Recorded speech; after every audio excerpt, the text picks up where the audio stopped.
Social media স্টারদের এমন কিছু বিষয় আছে যা আপনি হয়তো কখনো কল্পনাও করেননি। একসময় চরম জনপ্রিয় হওয়া এই মানুষদের বর্তমান অবস্থা আজ কেমন, আর জাপান কেন এমন রেস্টুরেন্ট খুলেছে যেখানে আপনাকে জেনে শুনে ভুল অর্ডার পরিবেশন করা হয়। ভাই, এই ভিডিওটা একদম শেষ পর্যন্ত দেখবেন, কারণ এর প্রতিটি সেকেন্ড ভীষণ ইন্টারেস্টিং হতে চলেছে। আর এখনও যদি চ্যানেলটি সাবস্ক্রাইব না করে থাকেন তবে এখনই সাবস্ক্রাইব করে বেল আইকনটি চেপে দিন। নম্বর 13, ভুলের রেস্টুরেন্ট। টোকিওর একটি রেস্টুরেন্টে ভুল অর্ডার দেওয়া সম্পূর্ণ বৈধ, কারণ সেখানকার সব ওয়েটার ডিমেনশিয়া রোগে আক্রান্ত। রেস্টুরেন্ট অফ মিস্টেকেন অর্ডার্স 2017 সালে একটি বিশেষ মিশন নিয়ে খোলা হয়। এখানকার মালিকের লক্ষ্য ছিল অসুস্থ মানুষদের সম্মান ও কাজের সুযোগ দেওয়া। আপনি হয়তো কফি চেয়েছেন কিন্তু এলো জুস, কাস্টমাররা সেটা সানন্দে গ্রহণ করেন। এই অভিজ্ঞতা আমাদের ধৈর্য এবং সহমর্মিতা শেখায়। নম্বর 12, জার্মান পুলিশের শিল্পকর্ম। জার্মান পুলিশ সচেতনতা বাড়াতে একটু ভিন্ন পথ বেছে নিল। শীতের সকালে পুলিশের গাড়ির জানালার বরফে তারা ছোট ছোট মানুষের ছবি আঁকল যারা ঘুমাচ্ছে। বার্তাটি ছিল, সাবধান, রাস্তা খুব পিচ্ছিল। এটি সাধারণ সাইনবোর্ডের চেয়ে মানুষের নজর অনেক বেশি কেড়েছিল। নম্বর 11, অ্যাপার্টমেন্টে বাঘ। নিউ ইয়র্কের একটি অ্যাপার্টমেন্টে 425 পাউন্ডের বেঙ্গল টাইগার গোপনে বাস করছিল। 2000 থেকে 2003 সাল পর্যন্ত অ্যান্টুইন গেটস অবৈধভাবে মিং নামের এই বাঘটিকে পুষছিলেন। একদিন মিং তার মালিককে আক্রমণ করে। হাসপাতালে যাওয়ার পর ডাক্তাররা ক্ষত দেখে সন্দেহ করেন। পুলিশ যখন রেড দিল, প্রতিবেশীরা তো অবাক। 3 বছর ধরে তাদের পাশের ঘরে একটা বাঘ ছিল আর তারা জানতই না। নম্বর 10, 43তম বারের চেষ্টায় হ্যাঁ। এক যুবক তার গার্লফ্রেন্ডকে 7 বছরে 42 বার প্রপোজ করেও রিজেক্ট হয়েছে, কিন্তু সে হাল ছাড়েনি।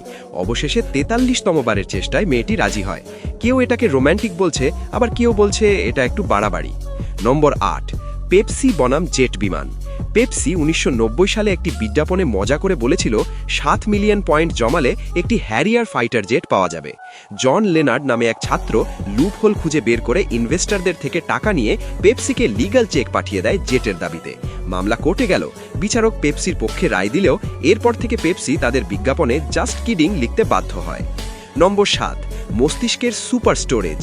আমাদের মস্তিষ্ক ইন্টারনেটের চেয়েও বেশি ডেটা জমা রাখতে পারে। বিজ্ঞানীরা মনে করেন মানুষের মস্তিষ্কের ক্ষমতা প্রায় 2.5 পেটাবাইটস, যা 3 মিলিয়ন ঘন্টার এইচডি ভিডিওর সমান। এটি পৃথিবীর সবচেয়ে শক্তিশালী এবং স্বয়ংক্রিয় স্টোরেজ ডিভাইস। নম্বর 6, পানির ট্রিপল পয়েন্ট। পানির একটি অদ্ভুত অবস্থা আছে যেখানে সেটি একই সাথে কঠিন, তরল এবং গ্যাস হতে পারে। একে বলা হয় ট্রিপল পয়েন্ট। ল্যাবে নির্দিষ্ট তাপমাত্রা ও চাপে এটি দেখা সম্ভব। নম্বর 5, মাত্র 38 মিনিটের যুদ্ধ। 1896 সালে ব্রিটেন এবং জাঞ্জিবারের মধ্যে ইতিহাসের সবচেয়ে সংক্ষিপ্ত যুদ্ধ হয়েছিল। ব্রিটিশদের আল্টিমেটাম জাঞ্জিবারের নতুন সুলতান সিরিয়াসলি নেননি। সকাল 9:02 আক্রমণ শুরু হয় আর মাত্র 38 মিনিটে সব শেষ। সুলতান পালিয়ে যেতে বাধ্য হন। নম্বর 4, মহাকাশে নীরবতা। মহাকাশে কোনো শব্দ নেই, কারণ সেখানে বাতাস নেই। শব্দ তরঙ্গ ট্রাভেলের জন্য মাধ্যম দরকার। তাই বড় কোনো গ্রহাণু আপনার পাশ দিয়ে ফেটে গেলেও আপনি কিচ্ছু শুনতে পাবেন না। মুভিতে আমরা শব্দ শুনি, কিন্তু বাস্তবতা হলো স্পেস একদম নিস্তব্ধ। নম্বর 3, গাছপালার আগে থেকেই হাঙর আছে। এটি আপনার মাথা ঘুরিয়ে দেবে। পৃথিবীতে প্রথম হাঙর এসেছিল 400 মিলিয়ন বছর আগে, অথচ গাছপালা জন্মেছে 350 মিলিয়ন বছর আগে। অর্থাৎ হাঙর ডাইনোসরদের জন্ম এবং বিলুপ্তি দুটোই দেখেছে। তারা হলো ট্রু লিভিং ফসিল। নম্বর 2, এআই এবং পানির সংকট।